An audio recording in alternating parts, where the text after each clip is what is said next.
Hi, it's Marianne Dunham here. I'm just making a quick video on EWG's Skin Deep Cosmetics database. Now, in the past, I had made tutorials on how to use this database, but they have since then changed their look and feel and navigation, so I'm pretty new to this.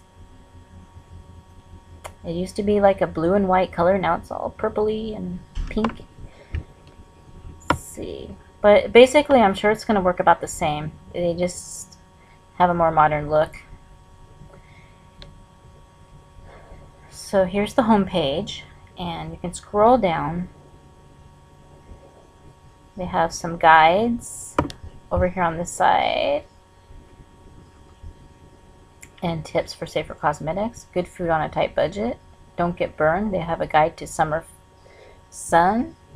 Shopper's Guide to Pesticides in Produce. Guide to Healthy Cleaning.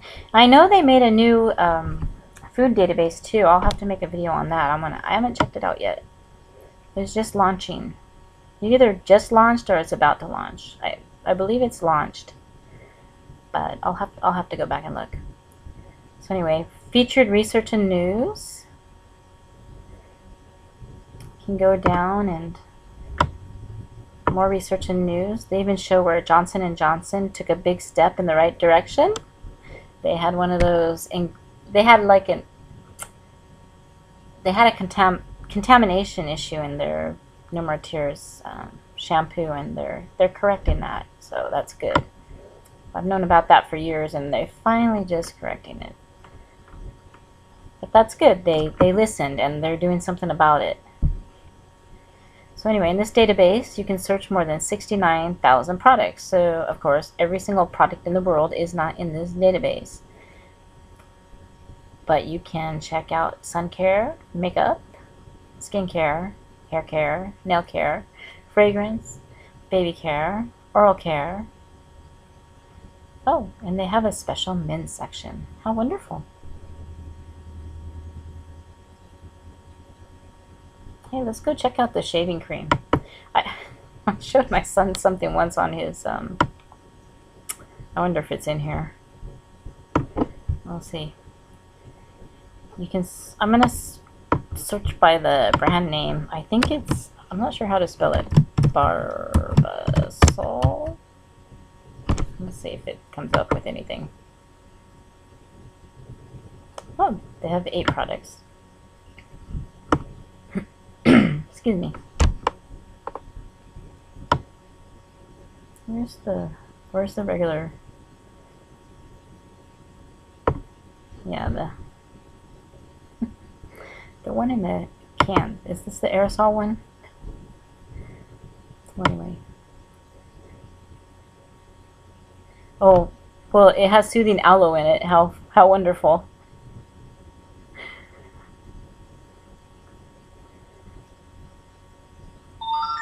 I would say that's a pretty good ingredient, the aloe, but I wonder where they got it. But what am I looking for? Okay, it has a, oh, they do. They have aloe barbadensis aloe vera. I can never say that scientific name, but it's the aloe vera. It does have a 1. And that's like a natural ingredient. So sometimes, you go by natural on the product, but doesn't mean it's going to be 0 risk. Some people are allergic to aloe too. But what was the overall rating? It had an overall rating of score. You're going to get a score which is going to be from 0 to 2 or 3 to 6 or 7 to 10. 0 to 2 is going to be the low hazard. That's a green. That means you're at a green light. 3 to 6 is a moderate hazard, like a yellow light, slow down. And then the 7 to 10, high hazard, stop. Don't go there. But these products are for sale, so obviously people are going there. My son has, but I want to see if it has the ingredient.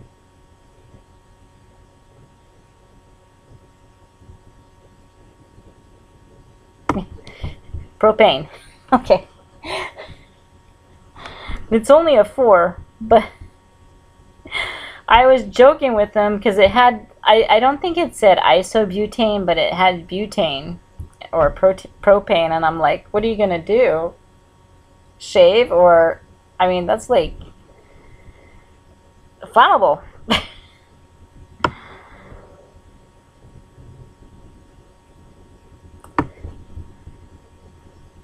Has a couple of those usual,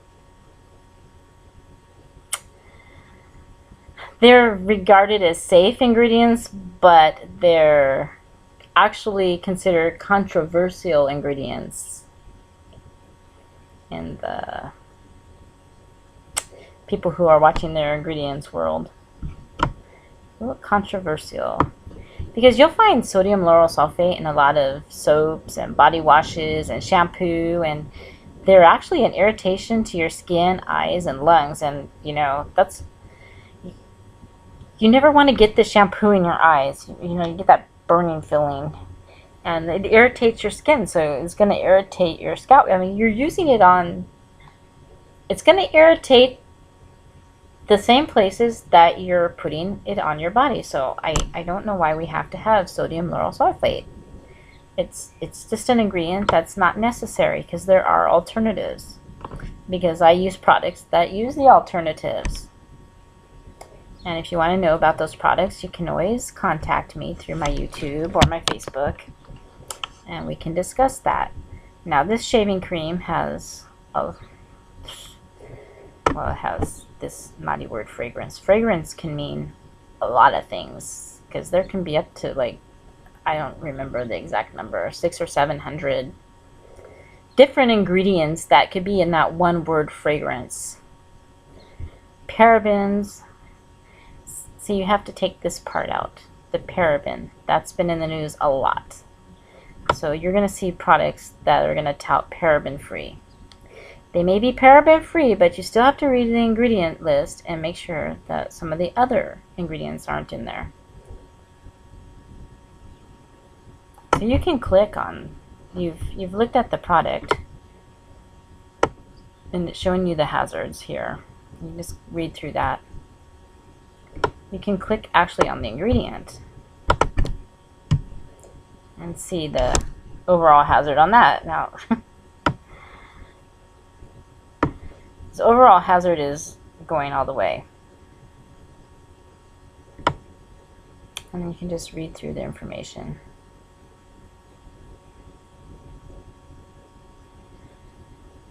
You know, and it's funny, there's like, I don't remember the exact number, like 1,300 and something ingredients banned in the EU, and there's like 9 or 10 banned here in the United States. That's just ridiculous. And a lot of these companies, they'll keep the banned ingredients out of the products they ship overseas, but they'll put those bad ingredients in our products here in the United States. And that just shows integrity. I don't see how they can do that to make a buck. Anyway, you can go over to the side. Let's go back to the product summary.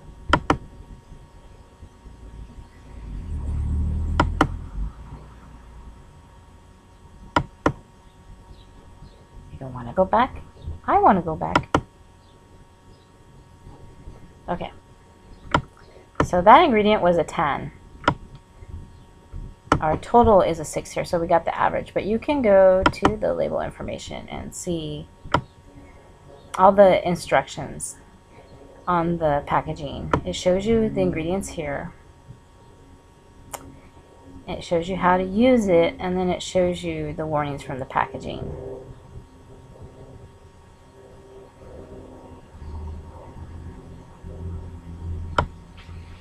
So that's just shaving cream. I'm going to go to fragrance. Excuse me, my neighbors are being a little loud outside. I don't want to stop the video though. They could just go knock at the door and get them, but obviously they're not going to. So let's put a brand. Let's go for Chanel. Let's go for a nice luxurious fragrance.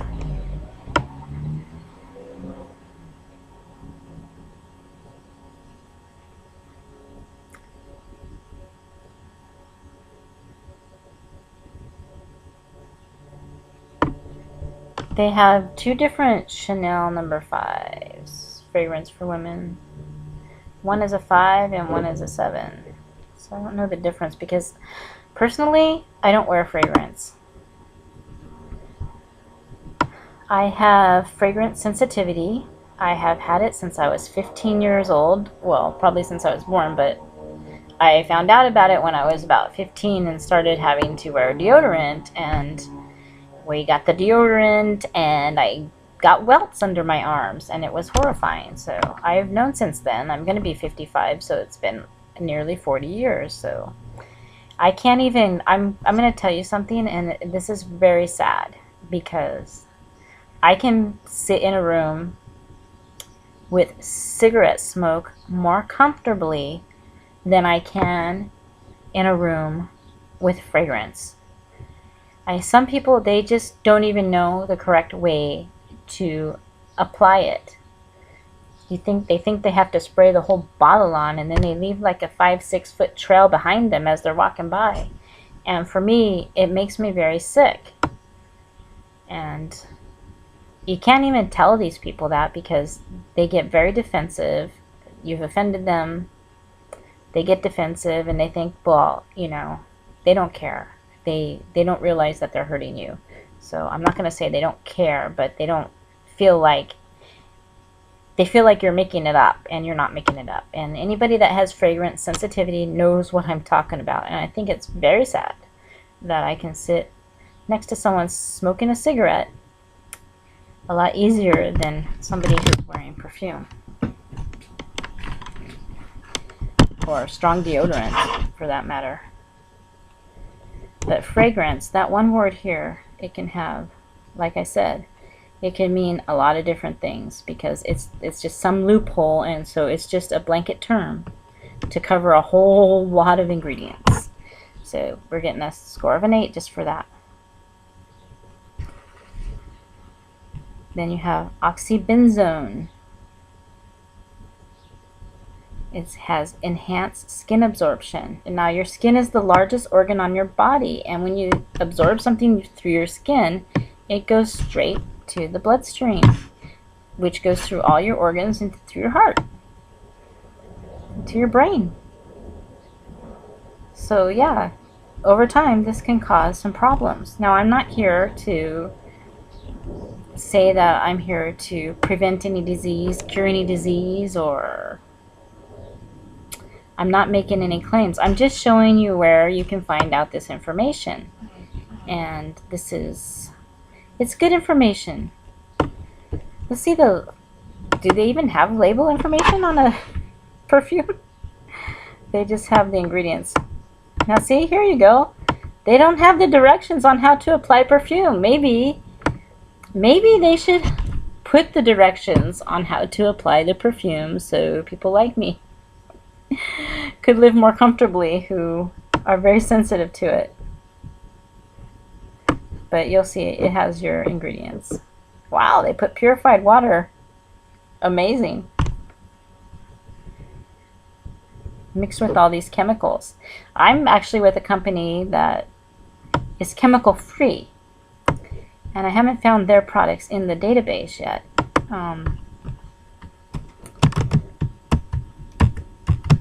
Let's see.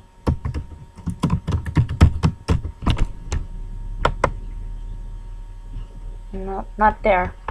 But if I wanted to pull out one of the products, like I can, but I don't have my reading glasses on. Can't even see the ingredients.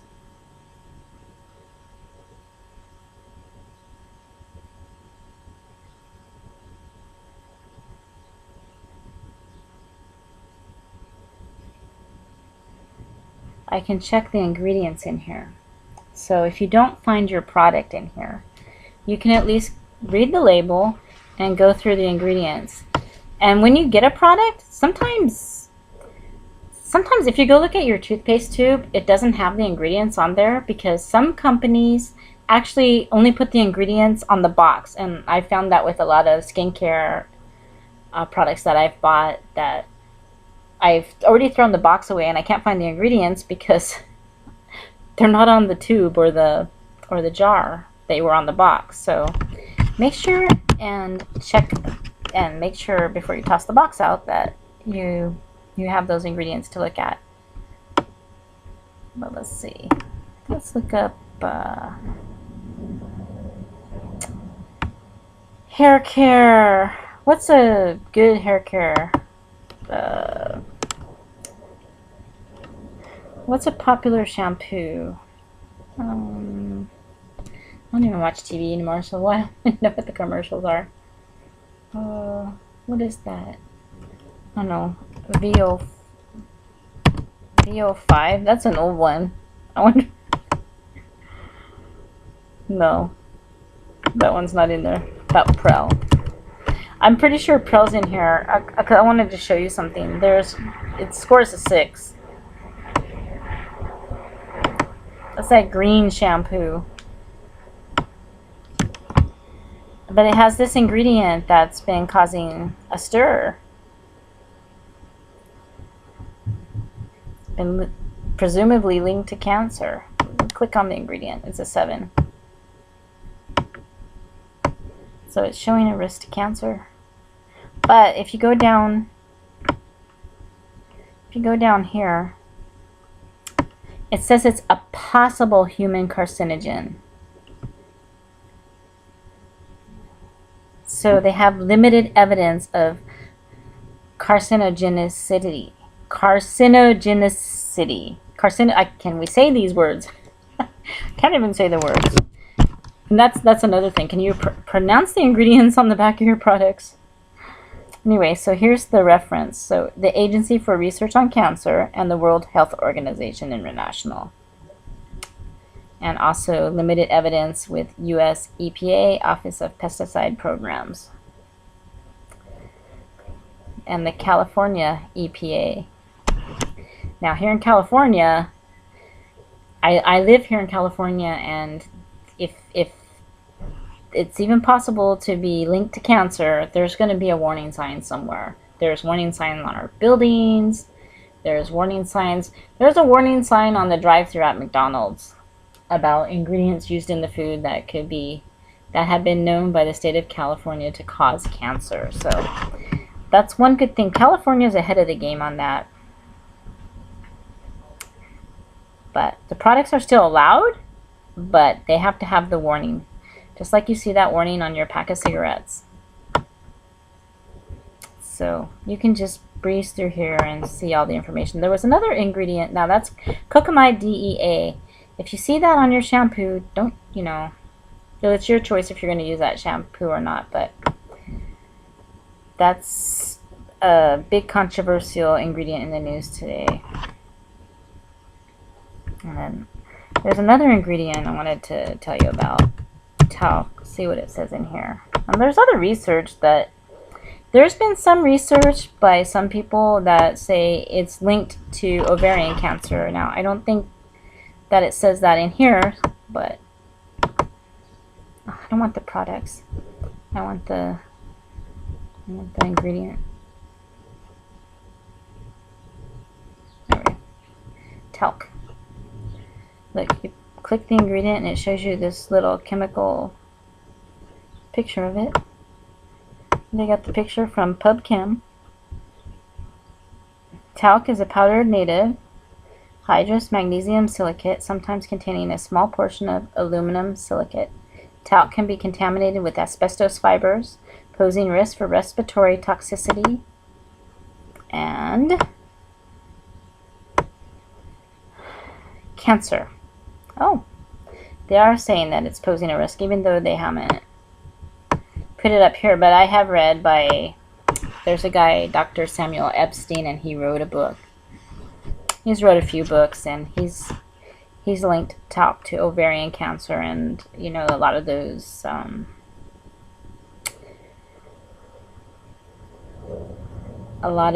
those powders that for feminine hygiene women kind of put down. They're close to where could get there.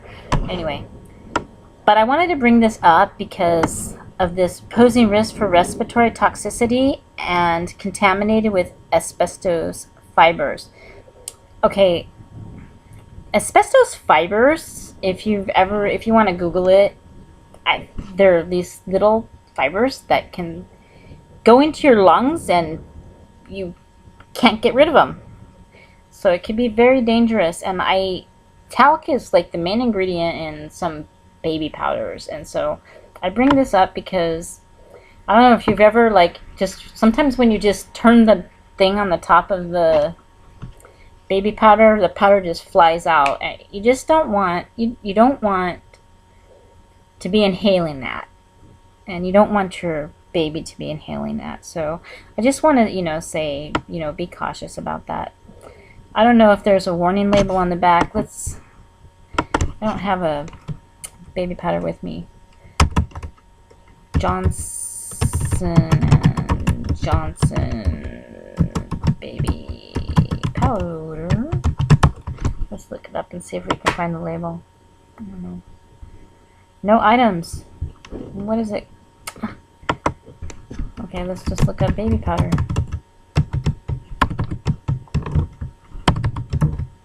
Oh, maybe I put...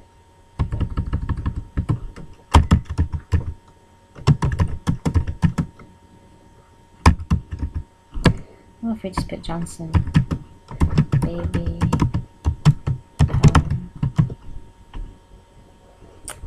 Yeah. Okay. It's only a 3. Okay. See, it has talc. Asbestiform fibers, organ. Okay, so I want to see if it has a warning on the label. Because you can check the label here. Warnings from packaging. For external use only, keep out of reach of children. Close tightly after use. Do not use on broken skin. Avoid contact with eyes. Keep powder away from child's face to avoid inhalation, which can cause breathing problems. Yeah. So this is, I just wanted to point it out because I know it smells good when you open that I actually like the smell of baby powder.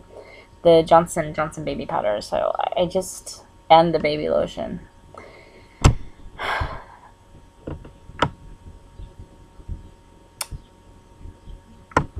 So it has talc and it has fragrance in it.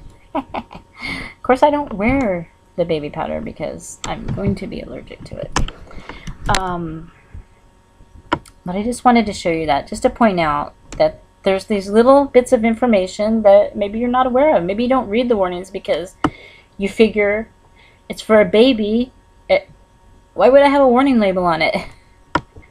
But anyway, I just want to get you started on this website. Just pull out 2 or 3 products, search the product, search the brand, search the ingredients, search the label warnings, and just see what you come up with and see how you want to use your purchasing power in the marketplace.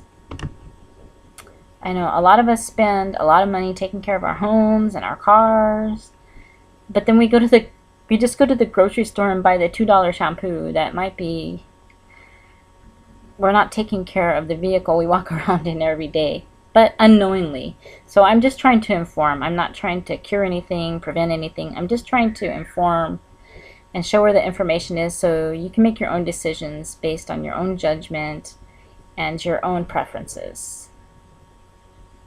And like I said, you can contact me on YouTube or Facebook. I'll put my links down below the video. So thank you and have a safe shopping trip.